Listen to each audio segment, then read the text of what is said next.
Selamat pagi Bapak Ibu dan saudara-saudaraku, salam sejahtera bagi kita sekalian.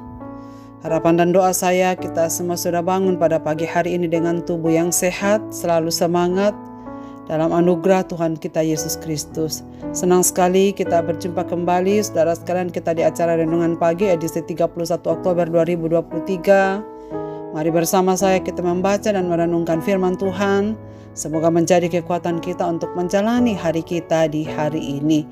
Efesus pasal 3 ayat 1-6 bacaan kita pagi ini demikian. Itulah sebabnya aku ini Paulus, orang yang dipenjarakan karena Kristus Yesus untuk kamu orang-orang yang tidak mengenal Allah. Memang kamu telah mendengar tentang tugas penyelenggaraan kasih karunia Allah yang dipercayakannya kepadaku karena kamu, yaitu bagaimana rahasianya dinyatakan kepadaku dengan wahyu seperti yang telah kutulis di atas dengan singkat. Apabila kamu membacanya, kamu dapat mengetahui daripadanya pengertianku akan rahasia Kristus yang pada zaman angkatan-angkatan dahulu tidak diberitakan kepada anak-anak manusia, tetapi yang sekarang dinyatakan di dalam roh kepada rasul-rasul dan nabi-nabinya yang kudus, yaitu bahwa orang-orang bukan Yahudi karena berita Injil turut menjadi ahli waris dan anggota-anggota tubuh dan peserta dalam janji yang diberikan dalam Kristus Yesus. Saudara-saudara, surat Efesus memang adalah salah satu surat Rasul Paulus yang begitu mempesona. Ada seorang komentator yang menyebut bahwa surat Efesus sebagai ratu dari surat-surat rasuli. Dan memang ini tidak berlebihan sebab dalam surat ini Paulus menjelaskan tentang keselamatan manusia dan kuasa dosa yang mengungkapkan tujuan Allah yang kekal, yaitu menciptakan manusia baru di dalam dan melalui Yesus Kristus. Saudara sekalian, masyarakat baru ini diwujudkan bukan dengan merombak struktur sosial, ekonomi di dalam masyarakat, melainkan dengan memulihkan hubungan antara manusia dan Tuhan melalui penebusan Yesus Kristus. Itulah sebabnya orang-orang Kristen harus menjadi pelopor dalam pembaruan hubungan, baik dalam hubungan dengan antar kelompok, dalam keluarga, suami, istri, anak-anak, dan saudara-saudara, serta sesama manusia. Ciri khas orang Kristen yang baru, masyarakat baru yang baru terbentuk ini adalah hubungan yang dipulihkan. Dalam teks pasal 3 yang kita baca pagi ini, saudara sekalian, dimulai dengan penjelasan Rasul Paulus dengan memperkenalkan dirinya sebagai orang yang sedang dipenjarakan. Memang pada waktu itu sedang dipenjarakan oleh Kaisar Nero untuk memberitakan Injil kepada segala etnis, baik orang Yahudi maupun orang non-Yahudi. Dan memang ini adalah tantangan yang sangat berat. Paulus akhirnya dipenjarakan. Tetapi Paulus tidak pernah melihat bahwa pemenjaraan itu karena Kaisar Nero. Tetapi ia mengatakan bahwa ia dipenjara demi saudara-saudara yang percaya kepada Kristus. Tetapi Paulus tidak pernah melihat hidupnya.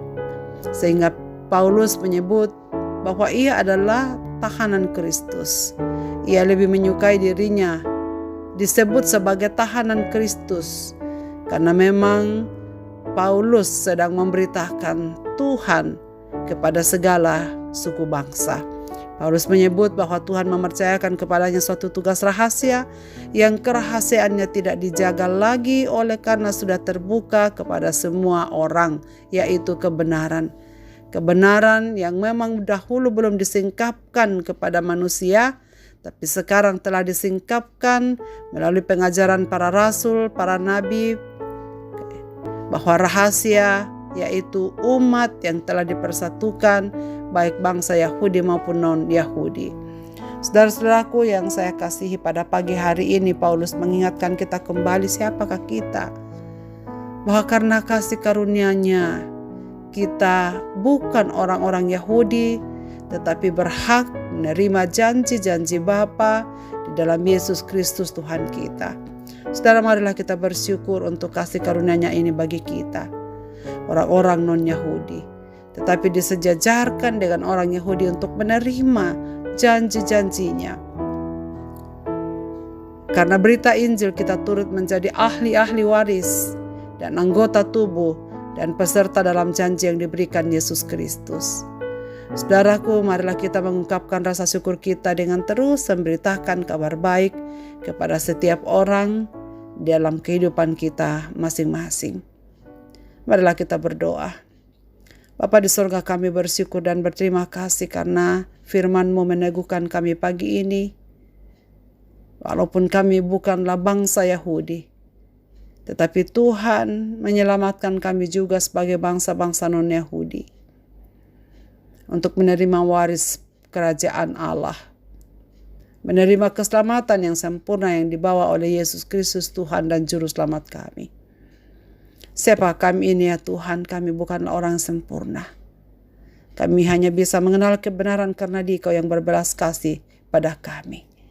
Itulah sebabnya Tuhan, tolonglah kami supaya hidup kami ini tetap menjadi pengabdian yang hidup untuk memberitakan Injil-Mu di tengah-tengah kehidupan kami, baik melalui perkataan maupun hidup kami yang harus menjadi surat terbuka bagi banyak orang yang menyaksikan hidup kami bahwa demikianlah anak-anak Tuhan, milik Kristus yang hidup di tengah-tengah dunia ini.